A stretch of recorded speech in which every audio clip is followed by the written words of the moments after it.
Ecuador, the electoral silence comes into force ahead of Sunday's April 13 presidential runoff. The Dominican Republic officials are working to identify victims of the nightclub roof collapse that killed at least 220 people. Chinese President Xi Jinping declared that his nation is not afraid of a trade war.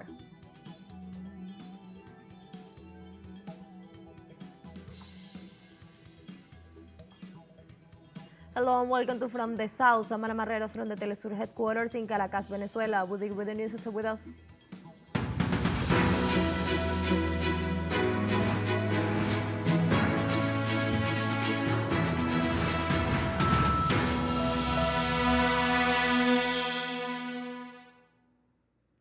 In Ecuador, the electoral silence began this Friday ahead of Sunday's April 13 presidential runoff. Over 13 million citizens are called to the polls to choose the executive for the next 4 years. The National Electoral Council reported that political organizations and citizens must observe the electoral silence that will be maintained until 5 p.m. local time on Sunday, April 13. Electoral authorities also ratifies the beginning of the dry law as from noon on Friday. Let us remember that the electoral process takes place amidst an economic crisis and high levels of insecurity, which, according to different analyses, would be the decisive factors in the results of the presidential runoff election. On Friday, assisted voting moved forward in Ecuador for people with disabilities within the process of the presidential runoff. The Ecuadorian National Electoral Council deployed 174 voting stations and 110 routes in the country. The operation has the logistic and security support of the National Police, the Army, and the traffic agents. Cuba marks on Friday the 23rd anniversary of the failed rallying coup against Venezuelan President Hugo Chavez in 2002. The commemoration was held at the Venezuelan Embassy in Havana with the attendance of representatives of various Cuba's government agencies and organizations of solidarity with the Bolivarian nation. The participants highlight the roles of the Venezuelan people and patriotic soldiers in foiling the coup and bringing back Chavez to his position as elected president of the Republic. The coup attempt was carried out by Venezuelan oligarchy sectors with the support of the U.S. government in an effort to stop the deep social transformation started by Commander Hugo Chavez in 1999. In the Dominican Republic, officials are working to identify victims of the nightclub roof collapse that killed at least 220 people as crew completed a long search and survivors earlier on Thursday. In this regard, it was informed that all the bodies have been removed from the site and the debris has been cleared while family members of victims remain at the forensic pathology offices waiting for the information of their missing relatives. The exact cause of the disaster is currently under investigation as the Dominican presidency had announced the creation of an investigative commission into the exact cause in praise of leading experts from both the Dominican Republic and abroad.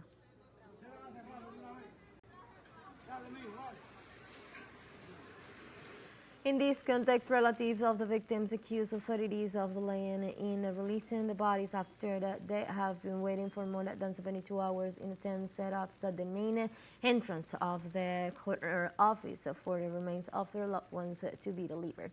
The families are demanding authorities to better organize and speed up the release process, which has been affected by the alleged confunction with the remains of some of the victims.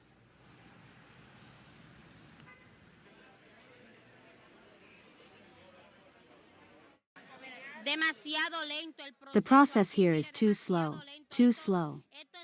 I don't even have words to express what this is like, because they are going to hand our relatives over to us in bags, just to bury them right away, because they are unrecognizable, with the bad smell of decomposition. We won't be able to hold a wake for them, not even for a couple of hours.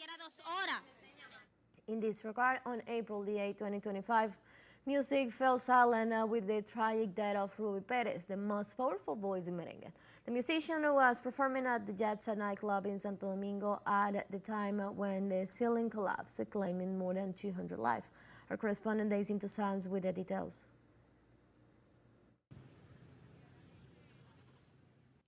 The National Theatre became a shrine. There, amidst flowers and songs, the people bid farewell to their idol, the coffin covered with the flags of the Dominican Republic and Venezuela as a symbol of Ruby's love for both nations. I am overwhelmed by the event. We lost our great idol, Ruby Perez. We lost many people, neighbors of our country, many, many people. I've got a broken heart. I think the owners of the nightclub should have made sure there weren't any failures. They should have prevented that incident, although when God commands, there's nothing we can do. However, if the collapse was for a failure, the owners could have avoided all those deaths. Ruby not only conquered his homeland, but also Venezuela adopted him as its own. Subsequently, he reciprocated in love and memorable performances. The Dominican people loved him, but his music has even crossed borders, uniting hearts beyond the Caribbean. For many years, when I was a child, I had always seen Ruby Perez in Venezuela in all his performances on our TV channels, and I always considered him as a Venezuelan artist. My anecdote is that when I arrived in the Dominican Republic, I got to know he was born there, because Ruby Perez was always a Venezuelan for us.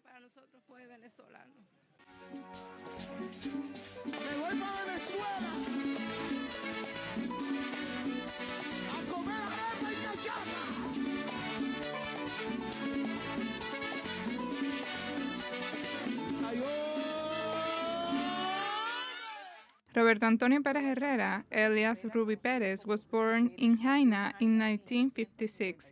Ruby dreamed of being a baseball player, but an accident led him to discover his true passion, music. He studied at the National Conservatory, and he stood out in both Los Hijos del Rey Band and the Wilfrido Vargas Orchestra before the start of his successful career as a soloist in 1987.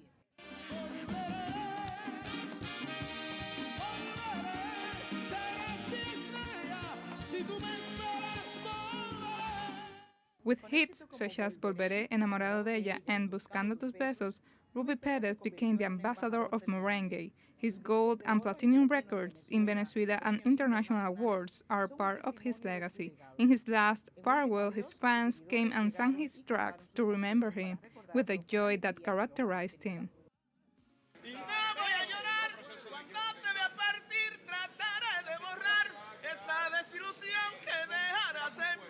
Y te juro por Dios que no voy a llorar. Si te quieres marchar, yo no voy a impedir tus sueños de volar a un mundo más feliz. He was giving his last farewell with sorrow, but the people remembers his life. Amid tears and songs, the people bid him farewell, recognizing him as he always was, happy and craving for his loved ones. Ruby Perez not only left a mark in music, but also an imprint in the souls of those who loved him. Ruby Perez, the voice that made the world dance, now sings in eternity. His legacy lives on in every note, in every heart that beats to the rhythm of merengue. Para teleSUR, Daisy Toussaint, República Dominicana. Let's take a very short break, but don't go away because we'll be right back and stay with us.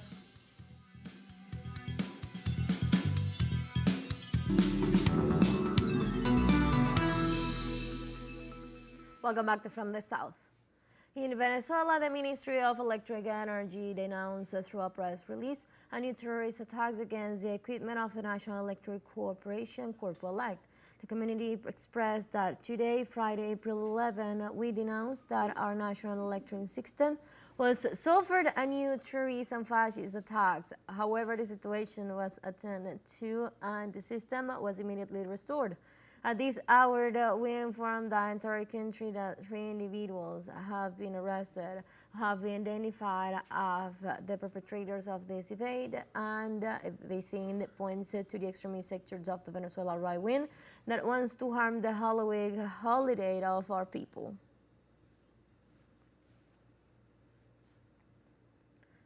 The Brazilian Federal Police repressed the march of the Free Lanka indigenous movement, which demanded the demarcation of their territories.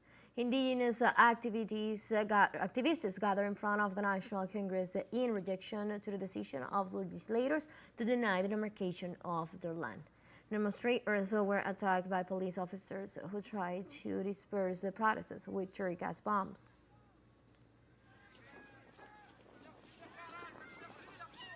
The U.S. Supreme Court of Justice issued an order stating that the government must return the incarcerated reporter and allow his immigration case to run its course. The top court requests the return to the country of Salvadorian citizen Kilmar Abrego Garcia, who was supposedly wrongly sent to a maximum security prison in El Salvador. The situation of Abrego Garcia, who immigrated to the U.S. due to the constant threat he and his families received from the criminal gang Barrio 18, required the intervention of the justice systems.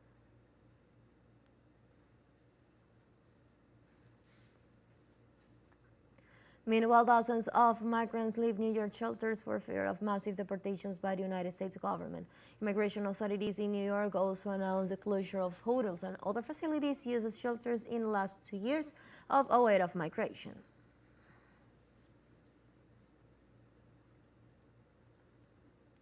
China's President Xi Jinping affirmed on Friday that his country does not fear a trade war while increasing tariff on U.S. products to 125%. The 41-point hike is another response from Beijing to the so-called reciprocal tariffs imposed by the U.S. President Donald Trump, which the Asian nation considers violates international trade rule and goes against basic economic laws and common sense. China is expected to meet with the European Union and to approach the Southeast Asian members to discuss the tariff war launched by the Trump administration. On the other hand, the White House Press Secretary Caroline Leavitt said during a press conference that President Trump was open to reach an agreement with China aimed at the escalation of the trade war launched by Washington. However, she threatens that it would not be good for the Asian nation to continue responding to U.S. tariff measures. In this regard, the Chinese Ministry of Finance said that even if the U.S. continues to impose higher tariffs, it will no longer make economic sense and will become a joke in the history of the world economy.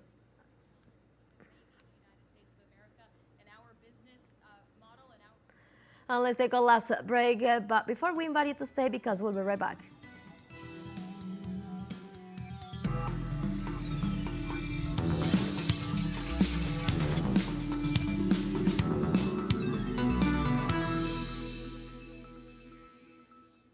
Welcome back. Russian President Vladimir Putin met with U.S. State Special Envoy Steve Witkoff on Friday as they sat down for talks in St. Petersburg. The meeting lasted 4 hours and ended up around 22 p.m. local time when the delegation left the presidential library. According to the Kremlin, Putin and Witkoff discussed issues relating to the settlements of the Ukrainian conflict. After coming to power, the U.S. President Trump chose to accelerate contacts with Moscow. The restoration of relations between Russia and the U.S. began with a meeting of delegations in Riyadh, Saudi Arabia on February the 18th. Then, at the end of February, and again this week, negotiations were held in Istanbul, Turkey.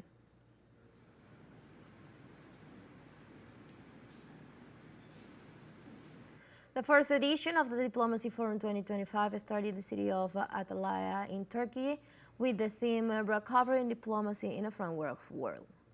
The meeting is being attended by more than 20 head of state, 70 ministers, and 60 representatives of international organizations who were welcomed by the President of Turkey, Recep Tayyip Erdogan. The agenda foresees that in over than 50 sessions, world leaders and senior officials will address these issues of global concerns such as climate change, the fight against terrorism, humanitarian aid, digitalization, food security, and artificial intelligence, among others.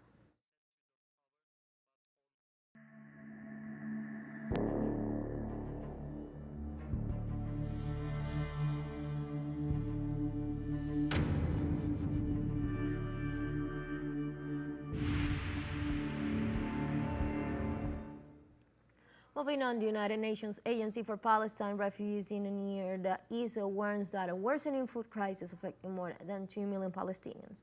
The UN agency warns that a catastrophic situation is approaching for the Palestinians due to Israeli restrictions preventing the entry of humanitarian aid into Gaza.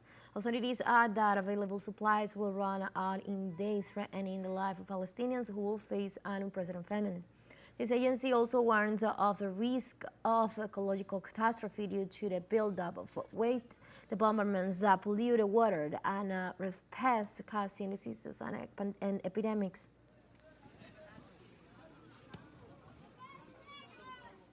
Israeli occupation forces have been dropping overnight shelling in Gaza Strip. As a result, 12 Palestinians lost their lives, including 7 minors. The genocidal army struck a house in Khan Yunis City, southern Gaza, in which 10 family members did not survive such bombing.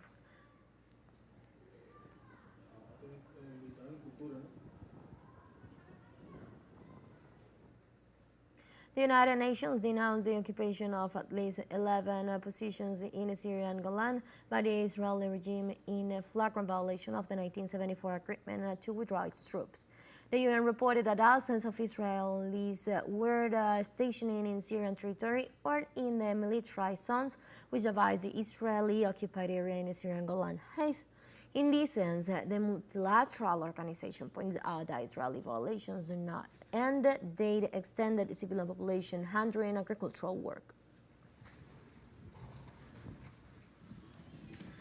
And we have come to the end of this news brief. For teleSUR English and from the South, I'm Ana Marrero. Thank you for watching.